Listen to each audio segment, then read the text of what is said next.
옛날 옛적 아름답고 풍요로운 동해안에는 속초라는 작은 마을이 있었습니다.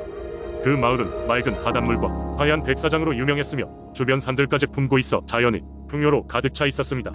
이곳에는 오색신령이라는 전설적인 존재가 마을을 지키고 있었습니다. 오색신령은 5가지의 색을 띠고 있는 신비스러운 존재로 천리안의 능력을 가져 멀리서 오는 위험을 미리 감지한다고 전해졌습니다. 그는 날마다 동해와 설악산을 우가며 마을에 다가오는 불행을 미리 알고 막아주었습니다. 어느 여름 마을 사람들은 알 수 없는 안개가 바다를 뒤덮기 시작하자 불안에 떨기 시작했습니다. 안개는 배들이 길을 잃게 만들고 바다에서 사람들을 데려가는 괴물의 소문까지 들었습니다. 모두가 두려움에 휩싸였을 때 한 고약한 장수는 돈을 요구하며 문제를 해결하겠다고 나섰습니다. 마을 사람들은 속초를 지키기 위해 모든 돈을 모아 장수에게 주었습니다. 하지만 장수는 거짓말쟁이였습니다. 그는 돈만 챙기고는 그대로 사라져버렸습니다. 좌절한 마을 사람들은 오색신령에게 간절히 기도하며 도움을 요청했습니다. 그날 밤 오색신령은 꿈속에서 마을의 어른에게 나타났습니다. 신령은 안개의 원인이 동해 깊은 곳에 잠든 바다용의 분노라는 것을 밝혀주었고 오색신령의 눈을 통해 모든 해답을 찾으라는 암시를 주었습니다. 다음날 마을 사람들은 오색신령의 눈을 구하러 길을 떠났습니다. 5가지 색깔의 전설적인 돌을 찾아야 했지요. 그들은 폭포를 찾아가 오색빛의 바위를 옮기고 깊은 숲속에서 반짝이는 원석을 발견했습니다. 마침내 모든 돌을 모은 후 마을 중앙 광장에 모여 오색신령의 눈을 조립하듯 맞추었습니다. 그러자 하늘이 찢어질 듯한 천둥과 함께 오색신령이 나타났습니다. 신령은 마을 사람들에게 감사를 표하고 자신이 바다용과 대화를 나누겠다고 했습니다. 그는 바다로 나아가 안개, 속 깊은 곳으로 사라졌고 얼마 지나지 않아 안개가 걷히기 시작했습니다. 바다 용의 오해가 풀리고 그는 다시 바다 깊은 곳으로 돌아갔습니다. 마을은 다시 평화를 찾았고 마을 사람들은 정기적으로 오색신령을 기리며 제사를 지내었습니다. 오색신령의 전설은 이렇게 속초에서 한 세대에서 다음 세대로 전해 내려오며 자연과 인간이 조화롭게 어우러지는 방법을 가르쳐 주었습니다. 마을 사람들은 자연 속에서의 조화를 중히 여기게 되었고 오늘날까지도 오색신령에게 감사의 뜻을 전하고 있습니다. 두 번째 이야기, 한국의 서해안에 위치한 홍성은 절경을 자랑하는 자연경관과 더불어 수많은 민속신앙으로 가득 찬 곳이다. 그 중에서도 가장 유명한 이야기는 마을을 수호하는 검은 호랑이에 관한 전설이다. 이 전설은 오래전 조선시대 마렵으로 거슬러 올라간다. 당시 홍성은 바다와 인접한 지역 특성상 외세의 침략과 해적들의 약탈로 고통을 겪고 있었다. 혼란과 두려움 속에서 주민들은 매일같이 마음 졸이며 살아가고 있었다.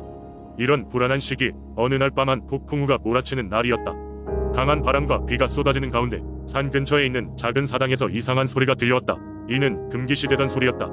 그때 마을 어귀에 거대한 검은 호랑이가 나타났다. 이 호랑이는 놀랍도록 빛나는 눈과 용맹한 모습을 지니고 있었고 주민들은 처음엔 두려워했으나 이상하게도 그 호랑이는 사람들을 해치지 않았다. 오히려 마을을 빙빙 도는 호위병 노릇을 하고 있음을 알게 되었다. 호랑이는 밤이 되면 마을 언저리 어느 곳이든 나타나 무언가를 감시하는 듯했다. 처음에는 그저 우연의 일치인가 싶었으나 시간이 지나갈수록 알 수 없는 평온이 마을에 찾아들었다.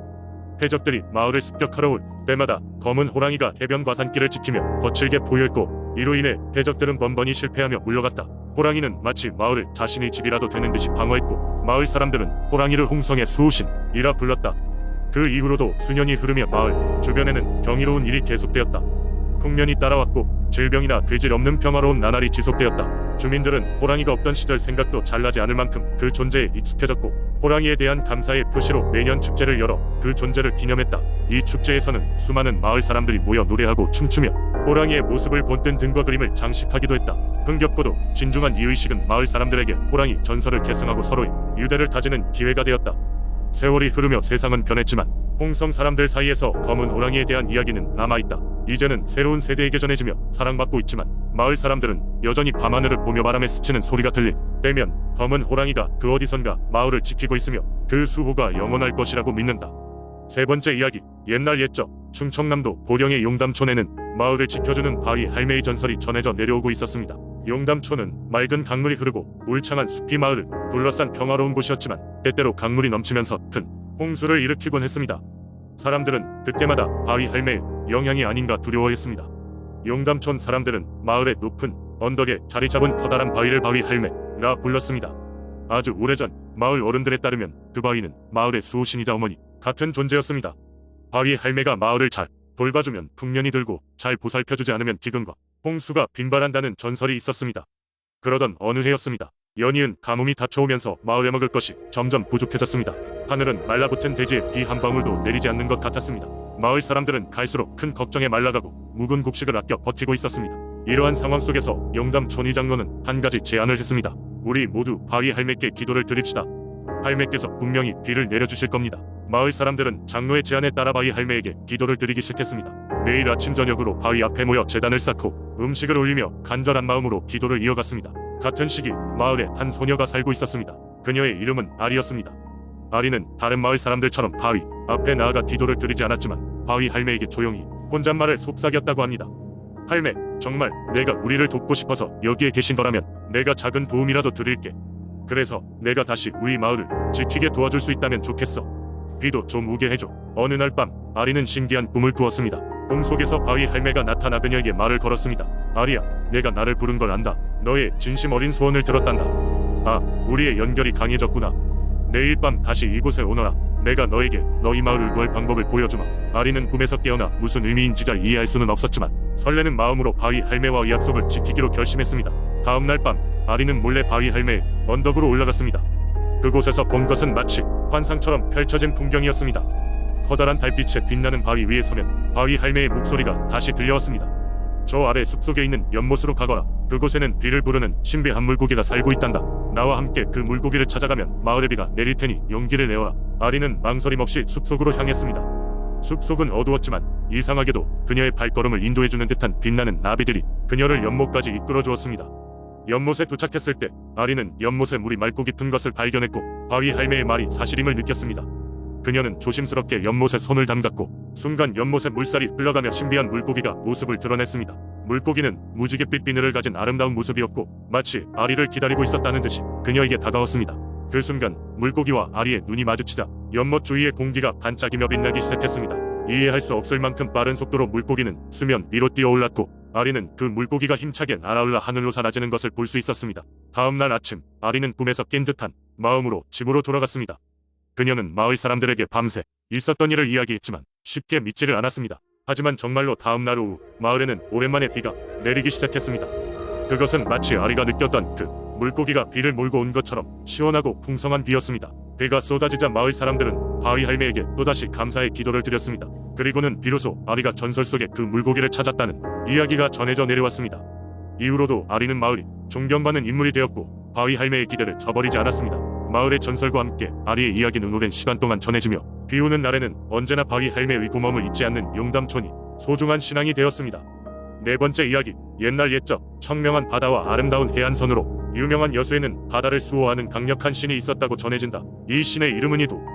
그는 인간에게는 언제나 친절하고 바다, 생물과 자연의 생태계를 아우르는 매우 강력한 존재였다. 그의 가장 큰 임무는 바다를 항해하는 어부들과 뱃사람들을 안전하게 보호하는 것이었다. 이도의 탄생에 대한 이야기는 전설적이다. 여수 앞바다에 드리워진 한 줄기의 빛이 바로 이도의 탄생을 알리는 신호였다. 하늘에서 내려온 이도는 바다 의심연을 가로질러 그가 머문 곳인 여수에 다다랐다. 이때 여수의 바다는 연중무휴로 거친 파도와 폭풍으로 악명이 높았다. 지역 주민들은 바다를 두려워하며 항해할 때마다 풍랑에 휘말리는 것을 막기 위해 제사를 올렸다. 어느 날 한 어부가 폭풍 예고를 무시하고 바다에 나갔다가 심한 파도에 휩쓸려 목숨을 잃을 위험에 처하게 되었다. 그 순간 거대한 물결이 갈라지며 눈빛, 광채와 함께 이도가 나타났다. 그는 물결을 가라앉히고 어부의 배를 안전한 해안으로 이끌었다. 그날 이후로 이도의 존재는 확실하게 각인되었고 사람들은 그를 여수의 수호신으로 모시며 감사의 제사를 드렸다. 이도는 또한 바다 생태계를 보호하고자 하는 마음을 가진 신이었다. 어느 해 외래종 물고기가 바다를 점령해 토착 생물들에게 위협이 되었다. 이도는 바다에 내려가 그 외래종의 확산을 막기 위해 물속의 균형을 잡았다. 그는 토착종의 회복을 도왔고 여수 바다의 생물 다양성을 유지하기 위해 힘썼다. 이러한 노력 덕분에 여수는 항상 건강한 바다 생태계를 유지할 수 있었다. 사람들은 종종 여수 바다에 떠오르는 무지개를 보는 순간 그것이 이도의 축복이라 믿었다. 그런 날은 어부들의 그물이 평소보다 훨씬 더 많은 고기로 가득 찼고 바다는 평온했다.